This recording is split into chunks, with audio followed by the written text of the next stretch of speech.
Hello and good morning, everybody. Welcome to the Never Stop Healing podcast. This is your host of the morning, Cade Archibald, and I am really excited to be here with everybody. We're going to do something a little unique on today's show. Before we jump into that, I want to just go over a few action items. If you are not a part of our Health Accelerator community and our Health Accelerator challenges, I would challenge you to take a look at that. Go to acueastwest.com/hack. That's HAC. Ultimately, what we talked about last night, we went through the peptide handbook, and we're going through some really cool insights for each of the different peptides that help with. We focused on HPA axis peptides, as well as some muscle building and growth hormone enhancing peptides, as well as some immune function and immune enhancing peptides. So make sure you check that out. If you're already a part of the community, thank you for your support and working with us directly. And if you're not, go to acueastwest.com/hack to be a part of that and learn more of how you can gain that. So today is a little unique, similar to last night. So if you were on last night's hack, that was me kind of improvising and going through some peptide challenge. Peptide content. Originally, Regan was planning on fulfilling on it, going through all the content yesterday and today, and we had some scheduling conflicts with where we're putting on the retreat. We talked about a couple weeks ago on this podcast, the ketamine retreat with Dr. Bob and Dr. Stephanie. We were going over how that process is, how that can be really impactful for people just dealing with past traumas and getting over different roadblocks and different challenges that they're having in their kind of daily living. And so that was really impactful. That was yesterday afternoon. And then today, Reagan's going through, we have a full retreat where we're doing some content, some teaching really actively. And then there's some really cool treatments going on at the clinic live today. And so if you're interested in being a part of that in the future, these are, we have a future date set. I don't know the exact one. It's kind of mid-January is when our next wellness retreat will be, or it may be actually 1st of February, the beginning of February, sorry. That's when our next retreat will be. And we're actually hoping it'll be in our new space. We are working on getting a new clinic space in, it'll be in the Fort Union area there in kind of Midvale by I-215 and I-15, kind of right on that corner. So a little more easier access for all of our patients, as well as have a little more space to create better treatments and better services for everyone. So what we're going to do today, it's a little unique. I wanted to play a recording clip from one of our past training sessions with Regan. You'll see Regan and Andy on here talking about increasing health span, to improving health span to increase lifespan, and really having some active lives. And then we'll have some challenges after that. And so I'll see you guys. I'm going to play this clip here.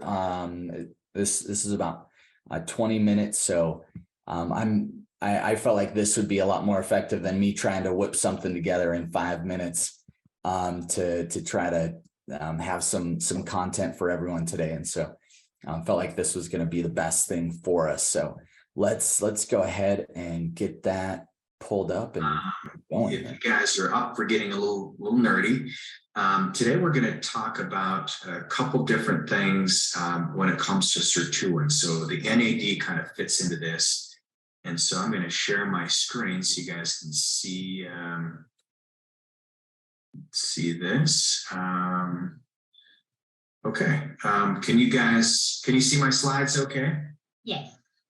All right. So we're going to talk, we're going to get kind of nerdy, but it'll be, hopefully we'll make it fun. But I think if we look at, okay, how are we going to make the last decade the best decade? And especially, if we look at the next 10 years, we say, okay, well, let's focus on that first. We covered early in these challenges, the importance of getting the right tests ran. I think I shared the experience of my dad. Have you heard the story of my dad almost having a heart attack, Andy? I haven't, no. Or actually having a heart attack, almost dying from. My dad was about 10 feet away from death. And I apologize if this is, if you guys have heard this before, but it was the very thing that woke me up to how important it was to never, take health for granted, because he was at Cade's motocross race. He's watering the track. He gets the pain radiating down his left arm. He gets the blue lips, and there's an ambulance 10 feet away, and they rush him to the hospital.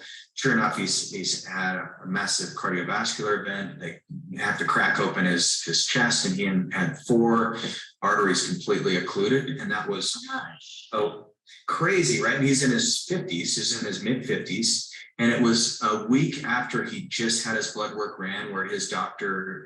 Chameau, great guy, but he said, "Hey, I wish I had labs that looked as good as yours." Wow.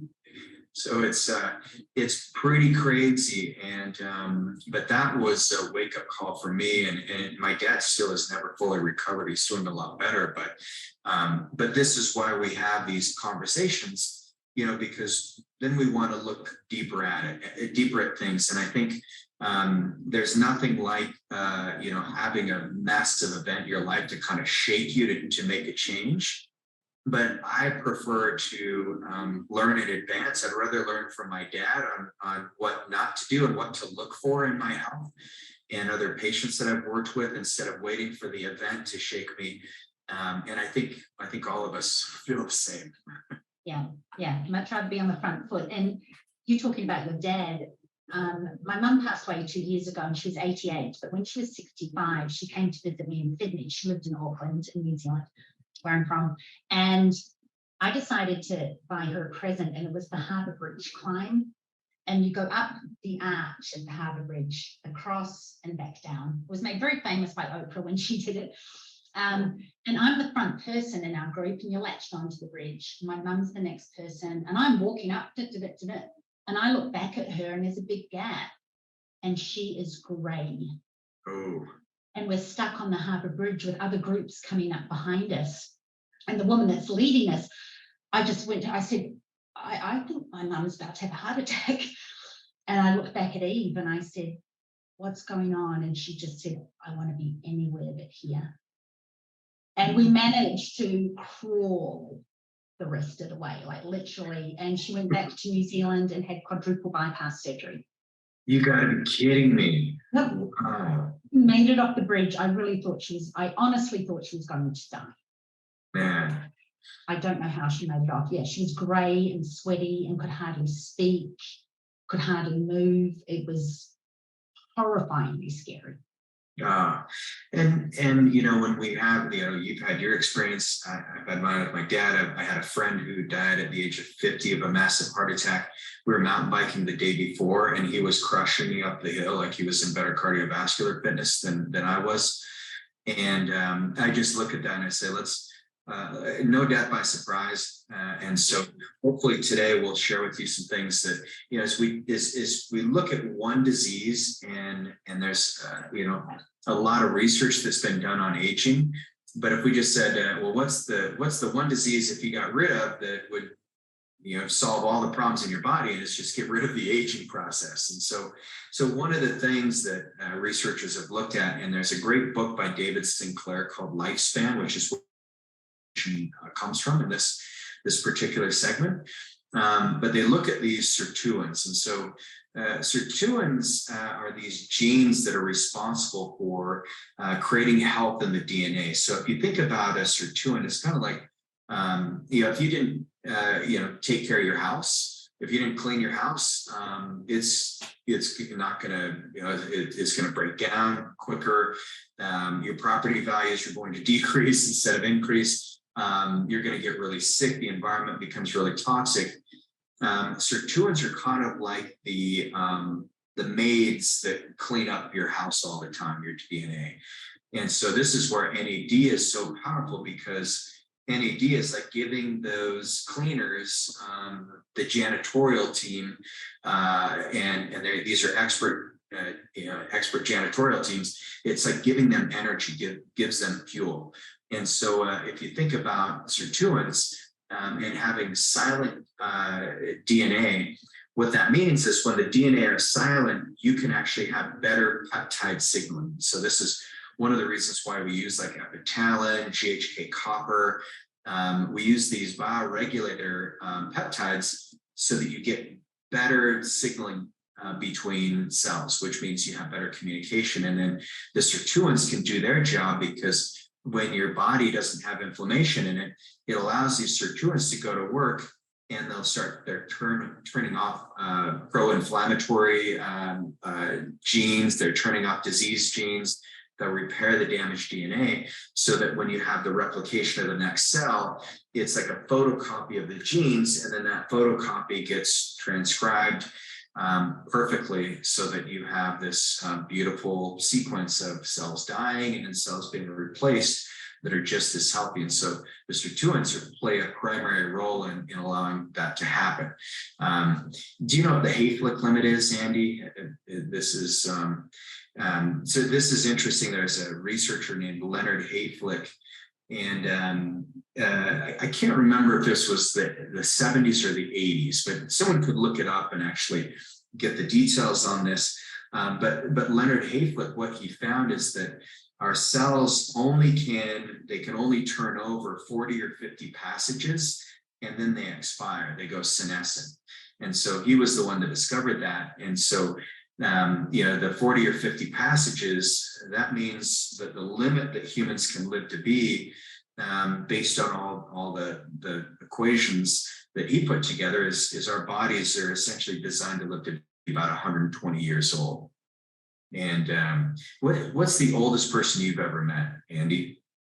Oh, that would have to be when I was doing my geriatric nurse aiding when I was in high school. And I met the most amazing people, but we're living history. There was one lady who got a telegram from the Queen, so she was 100. A telegram from the Queen. Yeah, well, it would be the king now. Right. But yeah, if you were born and living in the Commonwealth, your family can request a telegram for you turning 100 from the royal family. There you go. Oh, I see. Okay. Oh, how cool. That's awesome. Well, they weren't best mates or anything. It wasn't. Right. But it's kind of interesting to see someone who's lived that long, because if you go back 100 years, and then what if they know someone who is 100 years old, and then you're like back into like early 1800s. It's so cool to see how it can all thread together. My wife's grandmother, and I wrote about her in my book, Your Healthy Self, but she was 104. And she was a month before she turned 104, and just still sharp. And her last year got pretty painful and things, she was ready to go. But if you think about that, like, well, if, how many people are living to be 120? Well, as people are getting closer and closer all the time. And actually the world record holder for the oldest human is Jeanne Clement, and she lived to be 122 and a half. Now you can get online and you'll see all these people that are like, oh, I'm 200, but they don't have. She's a fabulous French lady that has these amazing quotes about her longevity. Yeah, she's got some cool quotes, and she's the only one that, she had her baptismal certificate and her death certificate, and she basically lived in the same area. So it was. She sold her apartment to someone. Yes. Yes, there was some funny story. It was a lawyer. Yes.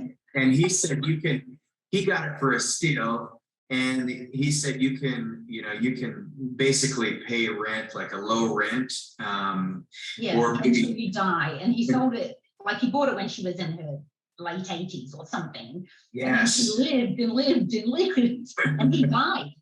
Right. He died first. Yeah, he died and he never got a chance to live in her apartment.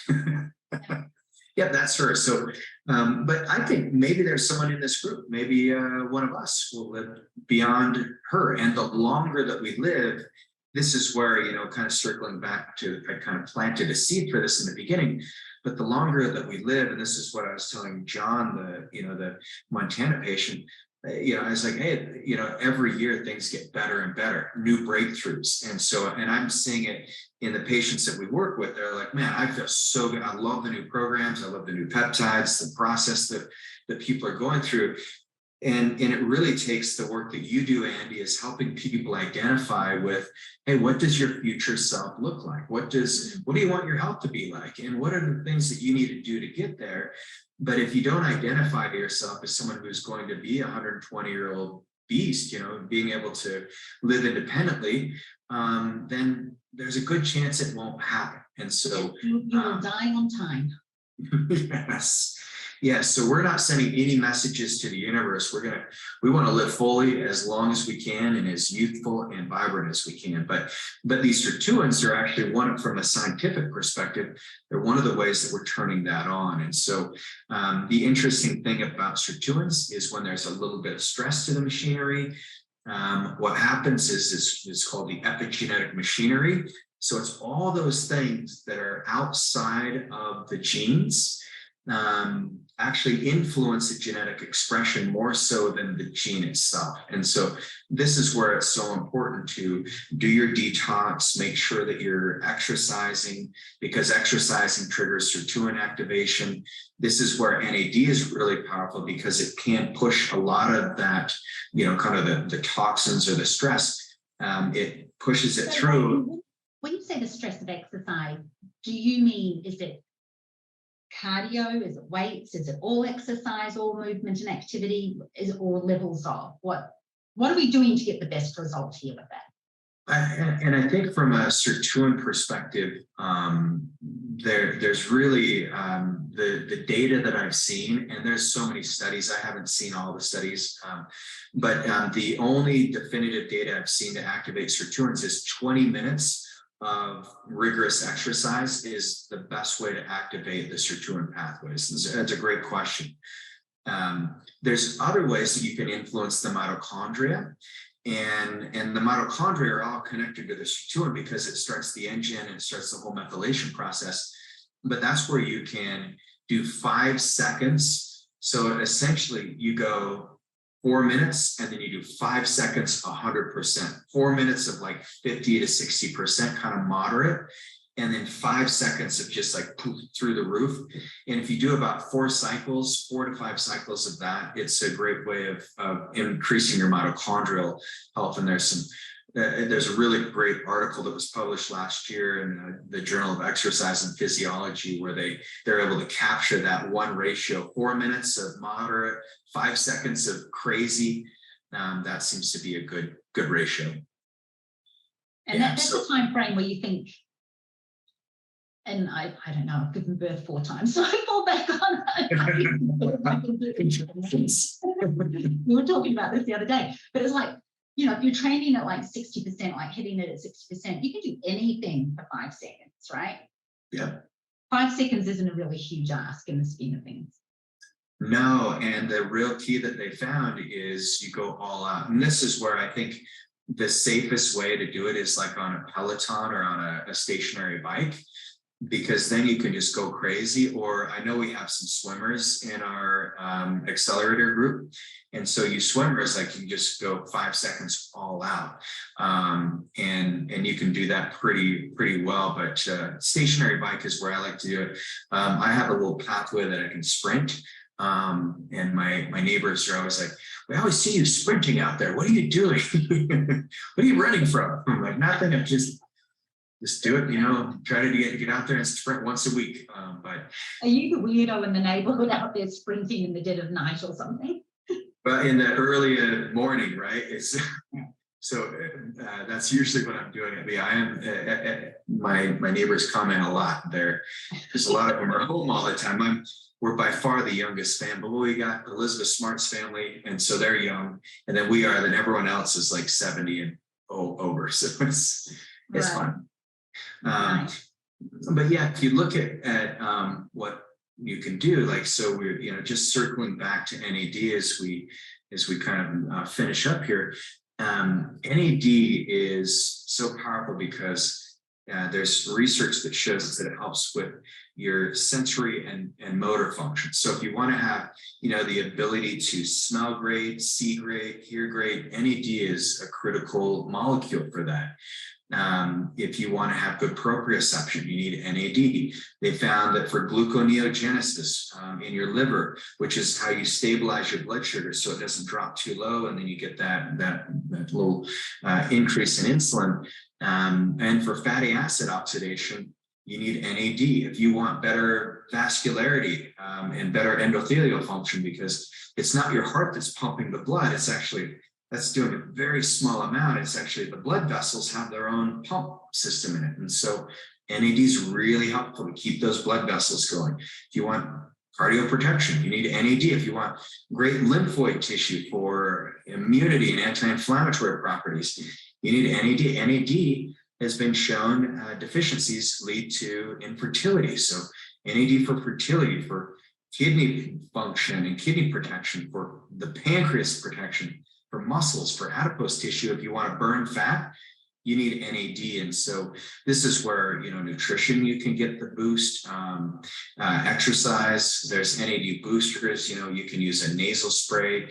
I like RG3 synapsin.